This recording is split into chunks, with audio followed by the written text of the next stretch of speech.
Meus amigos, agora, né, o Flamengo precisa repensar um pouco, né, ali quando jogar com times com linhas baixas, né? A gente sabe que o Flamengo vai enfrentar diversos adversários que vão jogar naquela linha de 5, na famosa linha de 5. Vamos aqui, galera, acompanhar a repercussão, tá? Da vitória do Flamengo sobre o Deportivo Táchira da Venezuela e, logicamente, né, ali identificar as análises, né, e pontuações sobre o que ocorreu no jogo. Vou deixar os créditos para o canal da ESPN Brasil e também para o canal do Sport TV. O link deles está aqui na descrição desse vídeo como forma de crédito. Agora vem comigo e vamos acompanhar o que eles falaram sobre o Flamengo. O Felipe Luiz pode estar bem ranqueado. Pedro Henrique Torres está conosco para repercutir então essa estreia rubro-negra sem nota artística, não é isso, Pedro? Mas com mais um gol aí do Juninho. Terceiro dele, né? Exatamente. Tudo bem, Bruno? Um abraço, beijo, Mari, abraço a todos aí do estúdio, quem acompanha a gente de casa, beijos, abraços, enfim. Pois é, foi uma sem nota artística, né? Como diria primeiro o Mister Jorge Jesus usou essa expressão lá no jogo contra a Chapecoense em 2019, vitória de 1-0, gol do Bruno Henrique. Eu perguntei para ele, quando ele deu uma bronca sobre o Renier, ele falou sobre notas artísticas. Aí acho que o Felipe Luiz guardou isso e utilizou depois.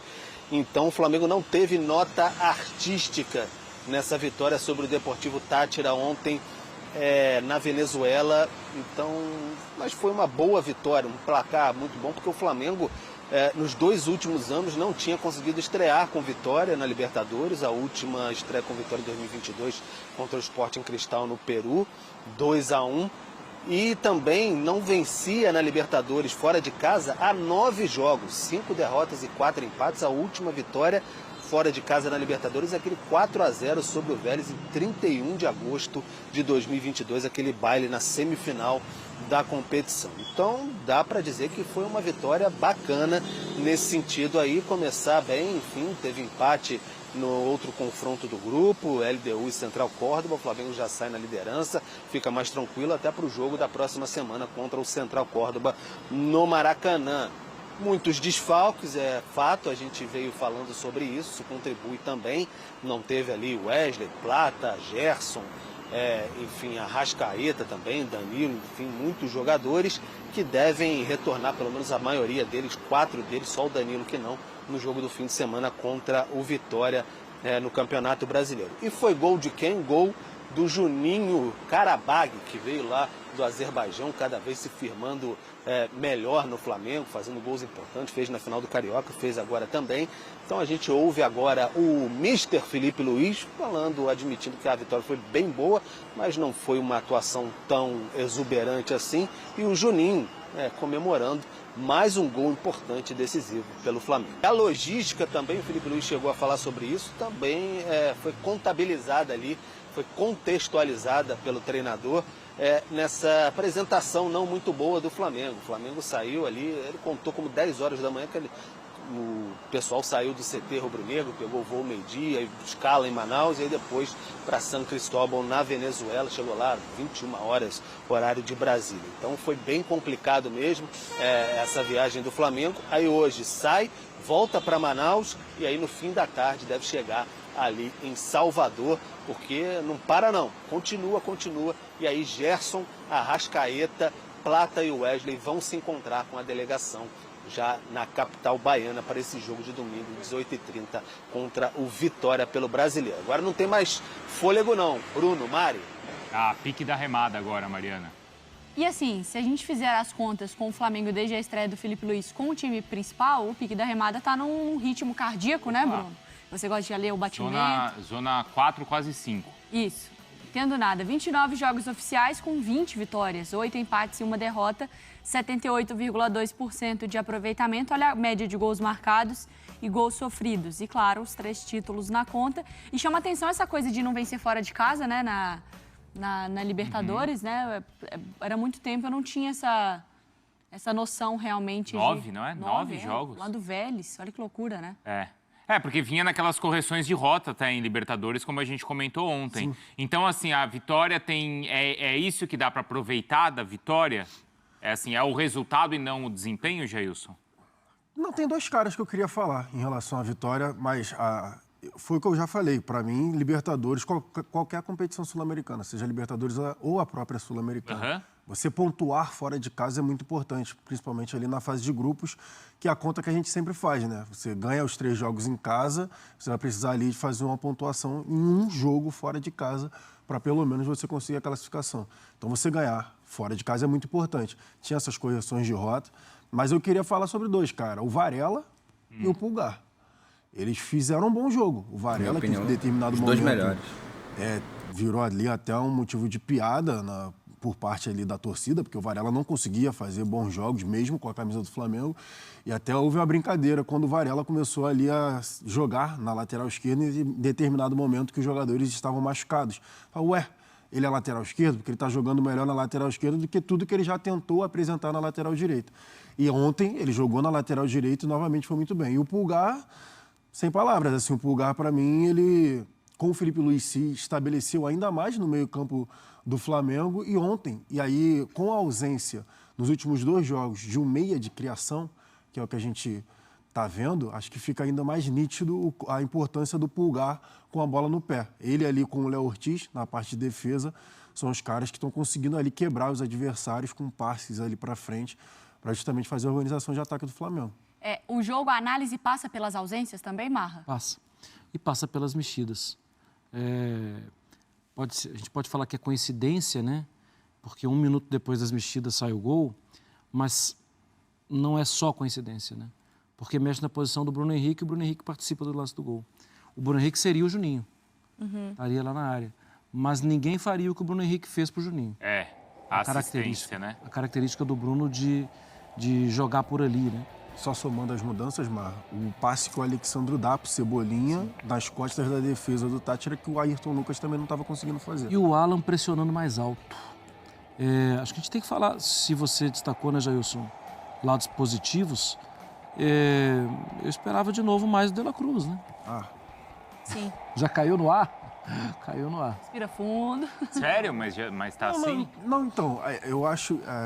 ontem, inclusive, tinha uma discussão antes do jogo. De botar o De La Cruz para fazer a função do Arrascaeta. Porque poderia ser, né? No River ele fez isso. E colocar o De La Cruz para ser esse terceiro homem, o cara de... Mas acabou o Luiz Araújo.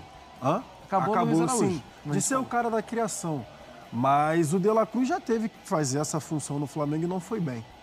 E aí, ele como dupla do Pulgar, tá jogando melhor do que nessas tentativas que foram feitas dele ser o 4º homem do meio campo, né? De ser ali o cara que chega um pouco mais na área.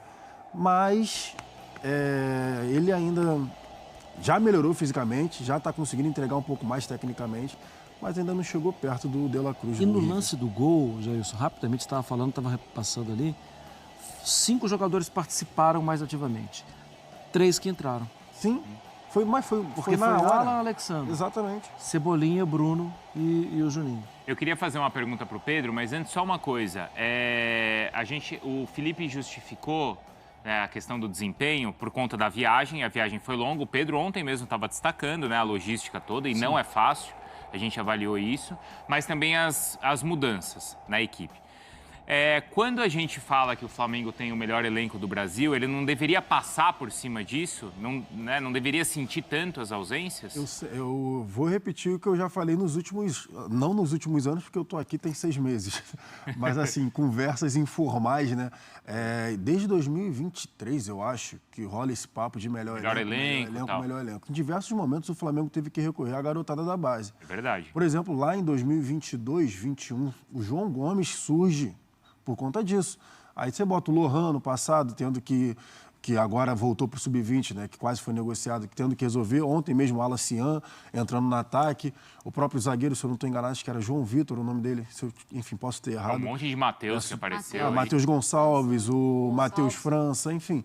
Alguns nomes que surgiram da base para você justamente tentar botar, por conta desse... Não é esse elenco... tem um elenco muito bom, a gente não pode esquecer que são 5 jogadores de níveis de seleção que estão de fora. Pedro, o Vinha, o Arrascaeta, o Gerson e o Wesley. São 5 selecionáveis que estão de fora. E mesmo assim, o Flamengo tem Luiz Araújo, tem Cebolinha, essa sabe? é a realidade, Jailson. Se a gente para pensar no Manchester City, De perder jogadores selecionáveis. Vários jogadores da base acabaram ocupando espaço. Entendi. É que o elenco é bom, mas o elenco não é grande. Exatamente. Claro. Tem essa diferença. Jogador de seleção então, eu acho que é entender o que é um elenco bom. Isso. Um elenco bom não é ter 2 times titulares no mesmo nível. Um elenco bom é você conseguir vencer jogos e ser competitivo mesmo quando você perde os seus melhores. Eu acho que é isso que o Flamengo tem, entendeu? Sim. E dentro do que a pergunta que você já ia fazendo para o Pedro, eu ia até pedir para separar esses lances, mas acabou que depois eu achei melhor não. Porque seria uma coisa tão tatiquias demais. Mas ontem, a falta de pressão no cara que está com a bola do time adversário, para um time como o Flamengo, que joga com a linha muito alta, 40 metros do gol, ela pode ser, assim, fatal. E ontem, várias vezes, mas eu vou atribuir isso ao cansaço e a um ataque muito diferente do normal. Sim. Ontem, várias vezes, eu ia pedir 3 lances, para você ter uma ideia. Deixaram de pressionar alto, aí você tem que ganhar na bola alta. O zagueiro contra o atacante, você tem que ganhar. Porque senão 2 segundos depois está na área. E isso não estava acontecendo. Mas eu vou colocar na conta da viagem, do cansaço e da falta de entrosamento. E é compreensível, né? É compreensível. Nessa de elenco, Pedro, Henrique Torre, ontem o gol foi marcado pelo Juninho, que vai aparecendo aí, vai chamando a atenção. Né, Mari? Ele já caiu nas graças da torcida e a Mariana não entendeu a origem do apelido que você estava explicando e ela queria só que você esclarecesse, então, qual é o apelido dele. Olha, tem caído cada vez mais nas graças da torcida. Um golzinho na final de campeonato, no Fla-Flu, também ajuda bastante, né? E ele entrou muito bem também no segundo jogo ali, foram 2 lances anulados, com participação direta do Juninho. E que chegou com muita desconfiança, né? O Juninho, porque veio do Karabag, esse nome já é um tanto quanto folclórico até quase, né? Lá do Azerbaijão, enfim. E aí o pessoal ficou meio um tanto quanto desconfiado. Mas aí o pessoal chama bastante de Karabag, mas tem outro apelido no off que não é próprio para o horário. E eu vou deixar para lá, porque eu sei que você é muito provocador, mas todo mundo sabe aí, mas enfim, tá caindo nas graças da torcida. Você sabe o apelido. Juninho, é Juninho o quê? Também, sabe? Começa com X. Etc. E quase um embaixador do Azerbaijão também disse que é muito bacana conhecer o Azerbaijão, o grande Juninho. Deve ser. Por isso que você pediu para eu perguntar para o Pedro? Ele fala isso para ver Deixa eu te falar, ô Pedro Henrique, das nossas... Você devia ter perguntado, aí você fala para eu perguntar. Falando com o Pedro diretamente, se você soubesse que 80% é só do Bruno provocando, nós dois poderíamos nos unir para derrotar o Bruno e não a gente brigar entre a gente, entendeu? Eu acho que uma aliança é mais propícia nesse momento, assim, porque Entendeu? O Bruno tá demais, tá comendo muita rã com manteiga, tanto pula quanto escorrega, tá demais. Mas o Bruno, ele é um embaixador do Azerbaijão. Como é que é mesmo o apelido do Juninho? Azerbaijão para ver se você checa. Pode ser. Quem sabe um dia você vai ao Azerbaijão. Pode ser, mas essa da rã com manteiga, como é que é? Pula e escorrega, é isso, Pedro? Comprar Tá passagem. comendo muita rã com manteiga, tanto pula quanto escorrega. Sexta-feira no Sport Center, a qualquer momento a demissão vem ao vivo. Obrigada, viu, Pedro? Boa sequência de trabalho para você. Manteiga com perereca também. Vamos que vamos. É melhor passar para o próximo assunto. Um abraço a todos. Tá todos. quente, chegou perto do apelido do Juninho. Conseguir sair com a vitória num jogo complicado da Libertadores com gol dele. Porque o cara já acabou de entrar. Já ia ser contestado, você ia falar. Não, já estava sendo. Já com a possibilidade do Pedro voltar muito em breve, vai se perdendo espaço, né? Vai dificultando muito a vida dele. Minha impressão do Juninho até agora, até antes de ontem. Não sei qual é o valor do Juninho dentro da folha de pagamento do Flamengo. Faz muito bem o Flamengo. A gente gostaria de saber todos os valores, mas o clube tem mais que segurar mesmo. Como um complemento de elenco, ele me parece muito útil. Muito útil, tá? Acho ele voluntarioso, ele está sempre participando das jogadas. O complemento de elenco, acho que ele não vai ser estrela desse time, até por isso que eu falo da questão salarial, que não pode ter salário de estrela. Né? Então, não pode ganhar mais que o Arrascaeta. Ele veio do Karabakh, do Azerbaijão.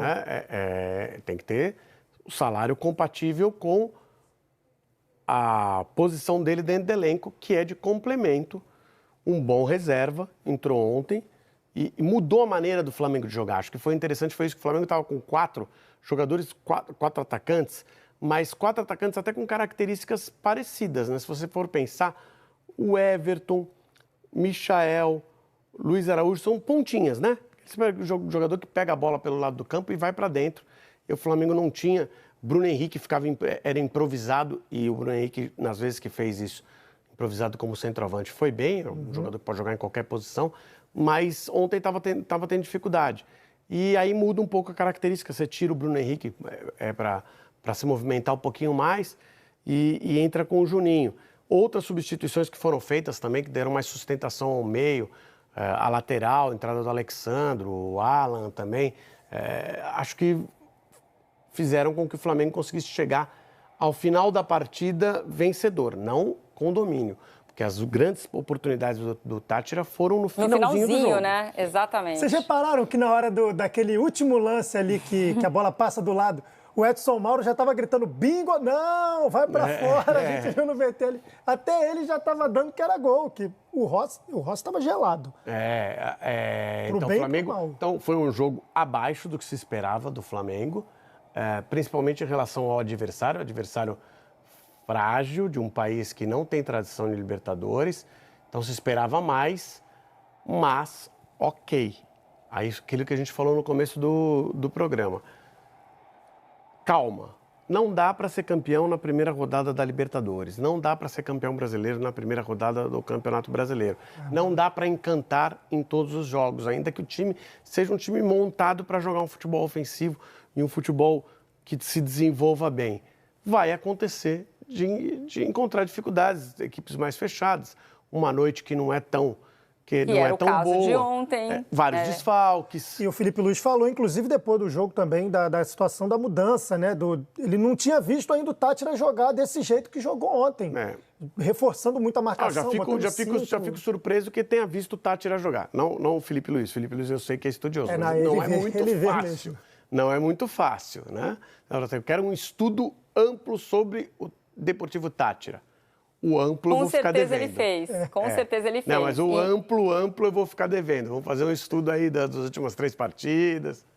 Trazer um recorte mais recente e tudo mais. São as dificuldades que se encontram na Libertadores, né? E quando você não joga bem, o importante é você sair com a vitória. O que não aconteceu com o Flamengo fora de casa na Libertadores desde 2022. Então, vamos pegar pelo lado positivo. Isso. O Flamengo foi surpreendido por microtimes da Libertadores o ano passado, em 2023. Né? Palestino, Milionários, Nublense, Alcas. Então, quando você começa a Libertadores jogando fora de casa com uma vitória, já quebra um padrão dos últimos anos que estava ali assombrando o Flamengo. Então, esse é o primeiro ponto positivo. Outro ponto que a gente não tem como ignorar, acho que o Flamengo teve absoluto controle do jogo, sofreu no final, beleza, teve os sustos ali, quase tomou um gol, mas o controle do jogo era do Flamengo, mas muita dificuldade de furar essa primeira linha do Deportivo Táchira, que, como já esperado, né? Talvez o Felipe Luiz não esperava tanto, mas fez a primeira linha ali com 5, nas 2 primeiras linhas, 5 homens, 4 homens, só um cara isolado lá na frente.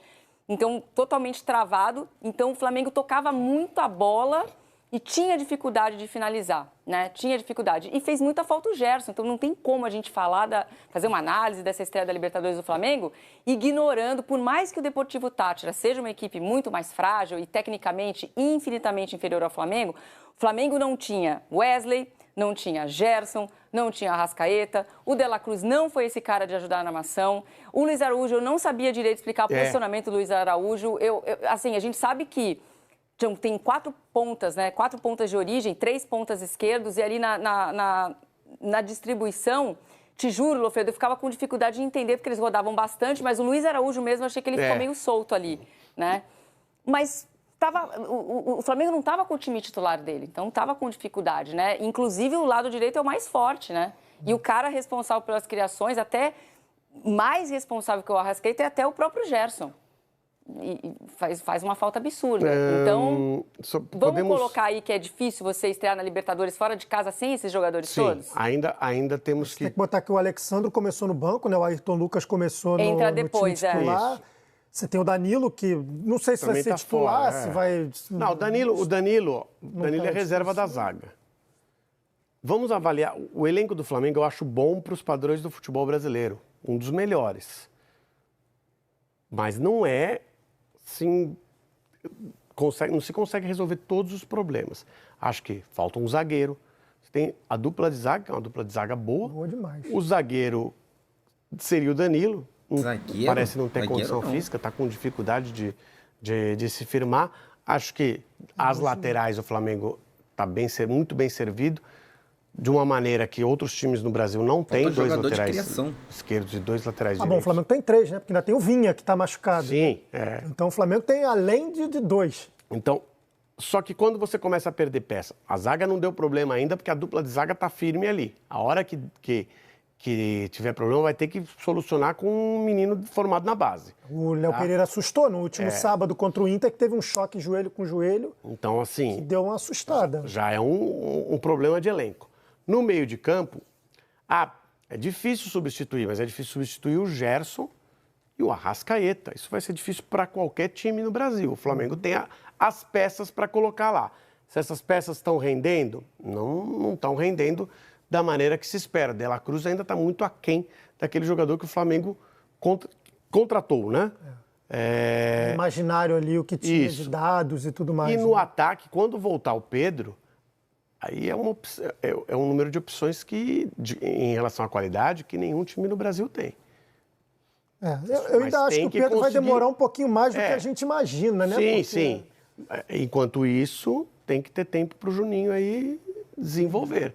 Talvez seja Luiz Araújo, Everton, Michael, Bruno Henrique, Plata e Juninho. Não estou nem colocando o Pedro aí. Que time que tem essas opções ofensivas nesse nível? Ninguém tem. Então o elenco é bom. Ele tem algumas falhas.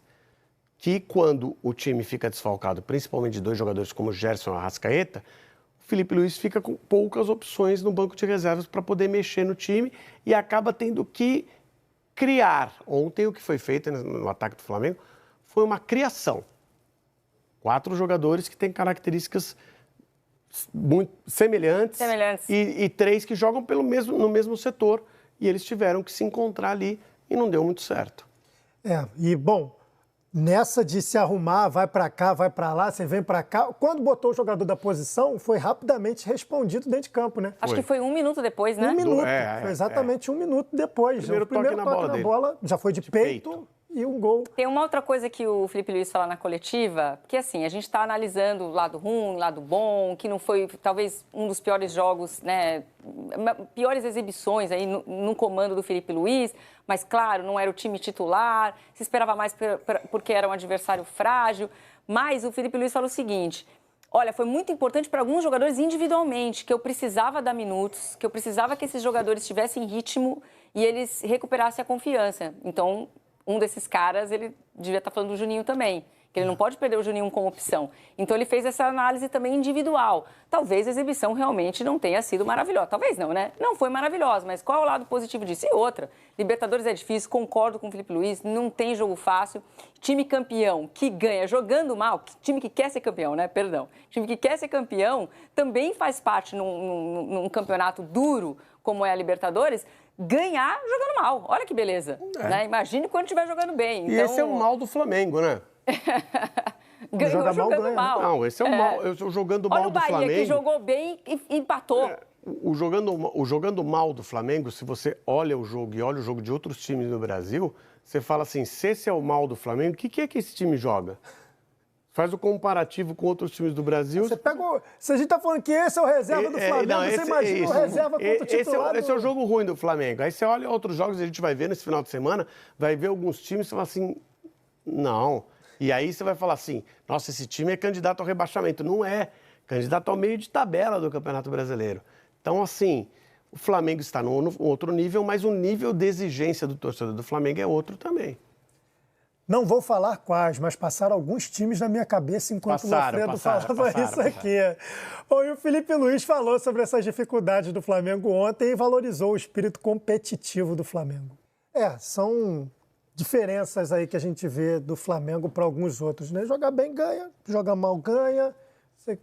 Joga mais ou menos ganha. Também, porque o Felipe Luiz perdeu um jogo. Ele tem mais títulos do que derrotas até aqui, né? E olha que eu vou te falar que achei em dado momento, no sábado, que a vaquinha tinha ido pro brejo, que a segunda derrota estava chegando ali, porque o Inter jogou muito bem contra o Flamengo. Foi. Mas nem assim o Flamengo conseguiu O Felipe Luiz também entra naquela lista de técnicos, porque Rogério Ceni e Roger, que a gente falou antes, eles estão num outro nível em relação à experiência. Mais tempo de trabalho, né? Isso. O Felipe Luiz é um técnico muito recente, ele tem que ser avaliado ainda. Porque se coloca o nome do Felipe Luiz para a seleção brasileira, imediato, eu acho, não que não possa estar na lista. Quando você for fazer a análise, o nome dele tem que estar na lista para análise, tá? A análise, qual é o perfil que eu quero? Você tem que fazer uma análise. O Scaloni era um treinador novo que nunca tinha trabalhado legal e tal. Tá aí, então, assim, ele tem que estar na lista para análise. Agora, o Roger e o Rogério Ceni são técnicos mais experientes do que ele. O Felipe Luiz é um técnico da novíssima geração, porque o Rogério Ceni e Roger ainda são técnicos da nova geração do futebol brasileiro. O Felipe Luiz é da novíssima geração. Pode ser que essa geração pule e chegue primeiro à seleção brasileira do que a outra. Mas ainda é um nome que você tem vários pontos positivos para colocar na listinha lá e o ponto negativo é um trabalho iniciante. É um trabalho que parece muito promissor, mas é um trabalho iniciante que isso pode acontecer na seleção brasileira também. Comete alguns erros, mas dentro da capacidade de elenco que ele tem, os erros acabam não causando grande impacto, porque ele tem tão bom material humano na mão que, por exemplo, ontem eu acho que essa escalação não foi uma escalação boa e ela não deu o resultado. E aí vem a substituição, faz um ajuste, o material humano é suficiente para você conseguir a vitória. Acho que ontem não é a melhor partida, não foi a nossa melhor partida, pode incluir ele. Bom, mas o que o Cebolinha acreditou nessa jogada até o fim, que a bola estava perdida já. O Cebolinha foi lá, botou na cabeça do Bruno Henrique, que é especialista em bola de cabeça, e o Juninho fez o gol da vitória.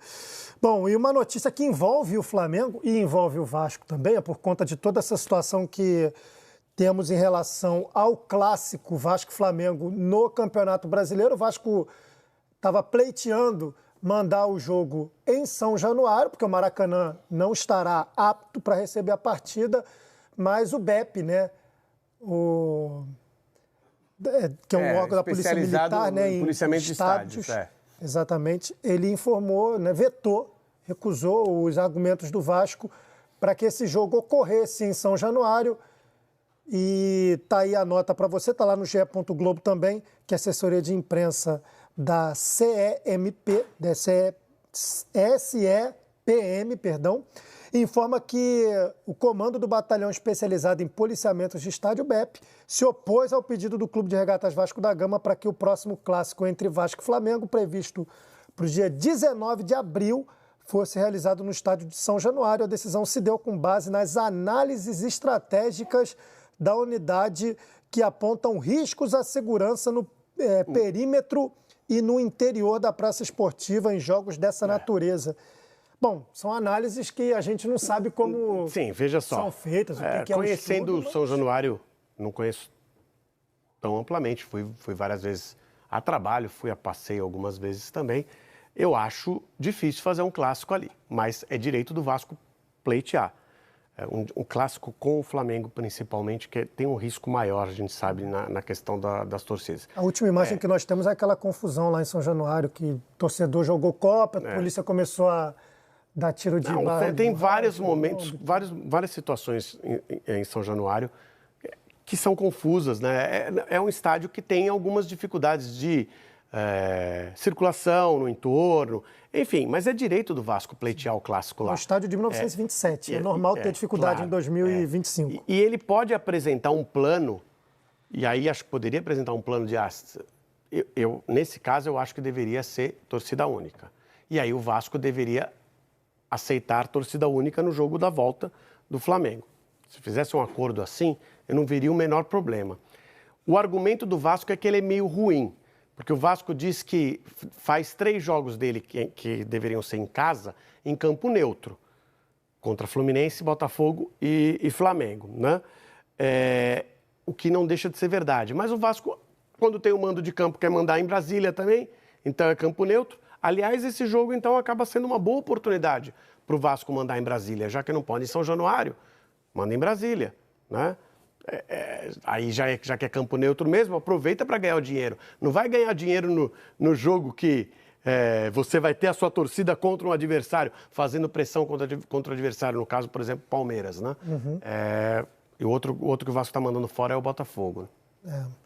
Bom, então a gente fica na expectativa de onde será o Vasco-Flamengo aí do Campeonato Brasileiro desse primeiro turno. Joana de Assis, um beijo para você. Roberto Veloso. Vou me recuperar no Cartola, hein? Minha primeira rodada foi uma coisa terrível. A minha foi mais ou menos. A minha foi uma coisa Podia ter sido pior, acabei me frustrei com algumas coisas. Acabei acertando no Pirata.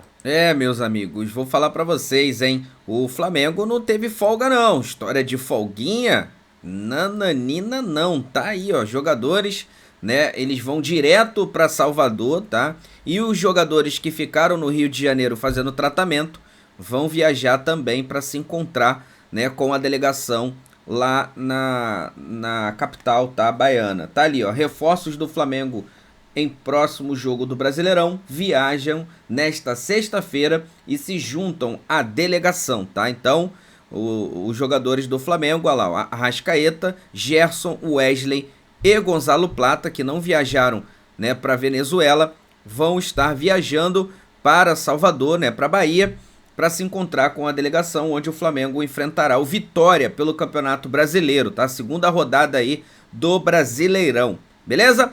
Vou deixar aqui, galera, os créditos para o canal do Sport TV e também para o canal da ESPN Brasil. Link deles na descrição do vídeo. Vou pedir a você que ainda não é inscrito para se inscrever no canal, ativar a notificação no sino e deixar o like. Daqui a pouco eu volto trazendo mais notícias, análise, debate e muita informação do Clube de Regatas do Flamengo, o clube mais amado e mais querido. Porque afinal de contas, isso aqui é a nossa paixão, isso aqui é o nosso amor. Fui, nação!